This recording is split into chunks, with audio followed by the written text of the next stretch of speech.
Morning friends, welcome to River Rambles again.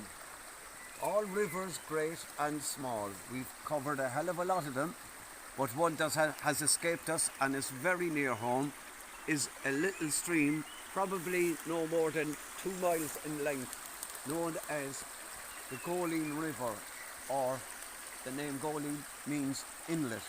We'll discuss more of that later. Welcome to Monkstown and the Glen Road area, a beautiful, quiet, serene setting. Something, however, up beyond the trees here is drawing Dan's curiosity. Let's head up and find out what the structure is.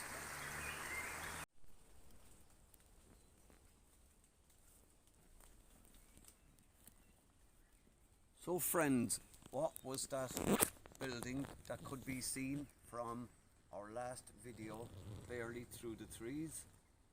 Welcome to Monkstown Castle.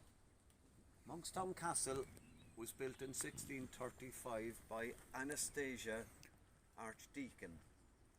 She was an industrial woman.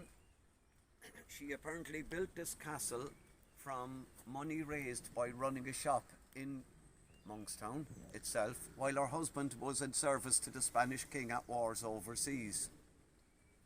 The story goes that when he sailed back to Cork Harbour after military service and he saw this castle, he took it that his lands had been confiscated and apparently discharged cannon from the water, and apparently it partly damaged one of the bartizans here on one of the corners of this castle.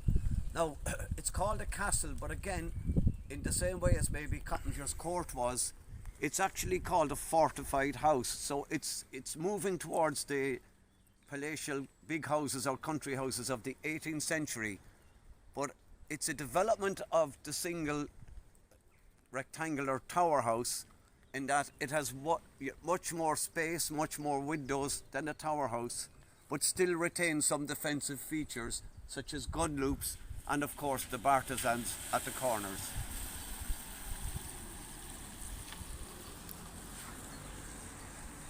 Friends, there's little really more to say about the short Goleen River here in Monkstown, but I just want to hypothesize as to how it may have gotten its name.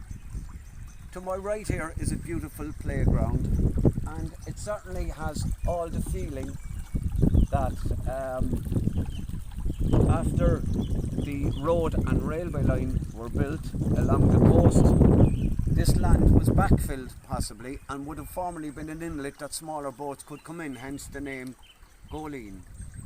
After the coming of the railway in the early 1900s and the building of the coast road, this stream was culverted and goes into Cork Harbour right under Monkstown Pier, and thus ends the course of the little Goleen River in Monkstown. Before we go, I forgot to mention how Monkstown got its name. There was in around the 12th century, 13th century, there was a monastery established here known as Legan Abbey, and that's how Monkstown got its name.